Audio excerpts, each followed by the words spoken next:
Hello friends, स्वागत है आपका करियर कनेक्ट्स नर्सिंग में। मैं शीतल आज फिर हाज़िर हूँ। बहुत ही दिनों के बाद हम लोग मिल रहे हैं। तो फ्रेंड्स, तो आज हम बात करने वाले हैं नॉर्सेट 11 की तैयारी के बारे में। जी हाँ, तो अगर आपका सपना है all India institute of medical sciences में नर्सिंग ऑफिसर बनने का और नॉर्सेट 11 क्लियर करने का, तो जी हाँ, आप सही वीडियो देख रहे हैं। आज हम इसी रणनीति के बारे में, अपनी स्मार्ट ट्रिक्स के बारे में, सिलेक्शन चांसेस के बारे में और सही स्टडी स्ट्रैटेजीज़ के बारे में अपने इस वीडियो में बात करने वाले हैं। तो दोस्तों, सबसे पहले एक बात हमेशा आप याद रखिए, नॉर्सेट कोई इम्पॉसिबल एग्ज़ाम नहीं है। नॉर्सेट हज़ारों बच्चे हर साल देते हैं और सिलेक्शन लेते हैं, और उनमें से बहुत से बच्चे तो एवरेज भी होते हैं। तो फ़र्क सिर्फ है कंसिस्टेंसी का, डिसिप्लिन का और सही गाइडेंस का। जी हाँ, अगर आप 5 से 6 महीने फोकस प्रिपरेशन करेंगे तो आपका सिलेक्शन 100% होगा।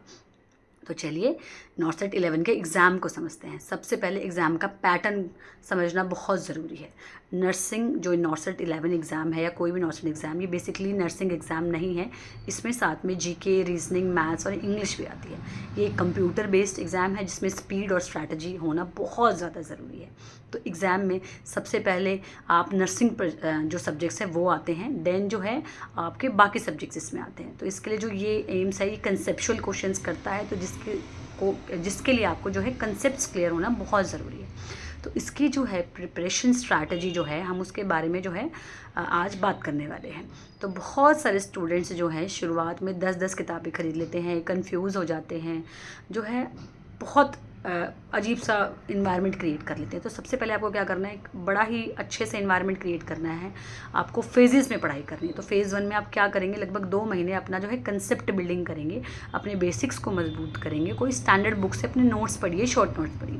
देन फेज़ 2 में क्या करेंगे आप लोग, प्रैक्टिस करेंगे एमसीक्यूज़ की। एमसीक्यू क्या है, आप प्रीवियस ईयर क्वेश्चन से भी सॉल्व कर सकते हैं और आप बुक भी खरीद सकते हैं। देन फेज़ 3 में आप रिवीजन प्लस मॉक टेस्ट करेंगे, जो कि आप 1 से 2 महीने का समय लेंगे। इसमें आप फुल लेंथ मॉक टेस्ट देंगे और फुल रिवीजन करेंगे। अब आते हैं डेली स्टडी आवर्स आपके कितने रहने चाहिए।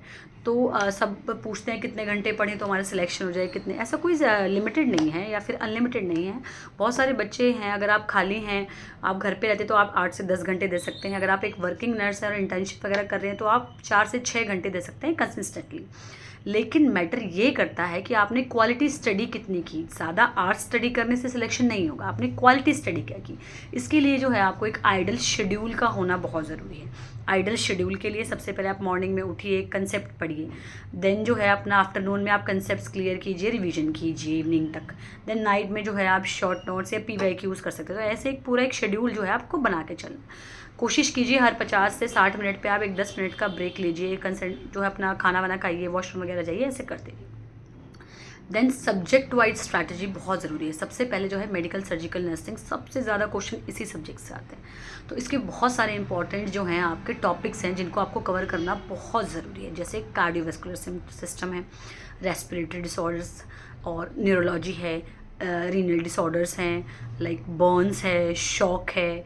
ये जो है आपके लिए बहुत ज़्यादा ज़रूरी है। इसमें आईसीयू केयर आ गया और जो है वेरियस जो है इंस्ट्रूमेंट्स आ गए।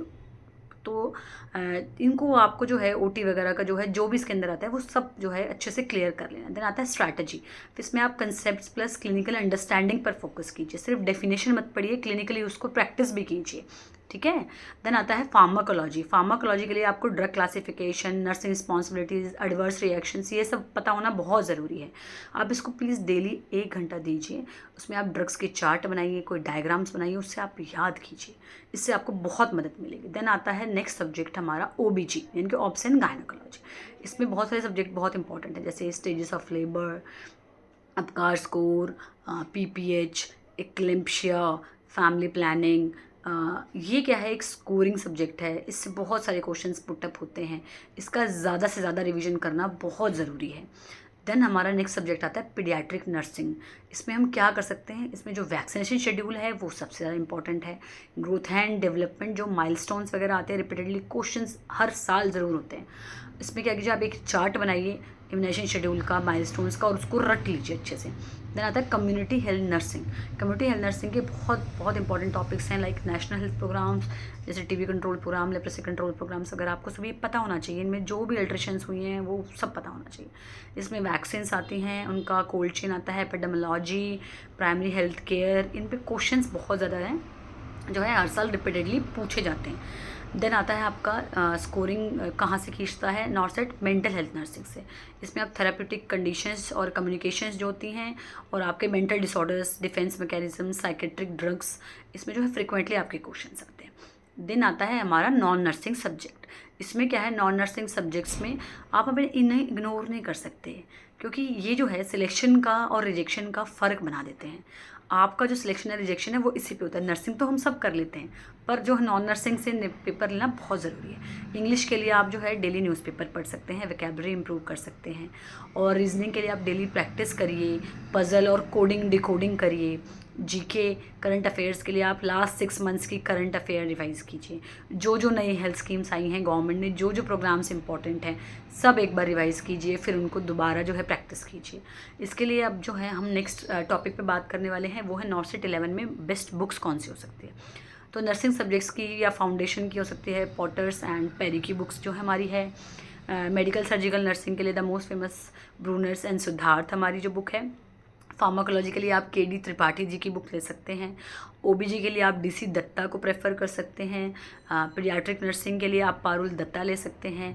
और जो हमारी एमसीक्यू की बुक्स होती हैं, उन सब के लिए आप नॉर्थ सेट के जो हैं प्रीवियस ईयर क्वेश्चंस की जो बुक्स आती हैं वो ले सकते हैं। और जो है हमारी कॉम्पिटिटिव नर्सिंग एग्ज़ाम की एमसीक्यू बुक्स ले सकते हैं। वन लाइनर नर्सिंग नोट्स ज़रूर बनाइए, वो आपको जो है रिवीजन करने में बहुत हेल्प करेंगी। और करते हैं नॉन नर्सिंग जो है उसके लिए आपको कौन सी बुक लेनी है। जीके के लिए आप लूसेंट्स ले सकते हैं। रीजनिंग के लिए आप आरएस अग्रवाल जी की बुक ले सकते हैं। और इंग्लिश के लिए आप बख्शी जी की बुक ले सकते हैं। तो याद रखिए, रिसोर्सेज लिमिटेड हैं, लेकिन आपको रिवीजन अनलिमिटेड करना है। तो आशा करती हूँ ये वीडियो जो है आपको आपके जो मंजिल है वहाँ तक पहुँचने में मदद करेगा। तो उम्मीद करती हूँ ये स्टेप्स फॉलो करके आप अपने मन चाहे एम्स और मन चाहे सिलेक्शन तक ज़रूर पहुँच पाएंगे। तो have a good day friends, thank you.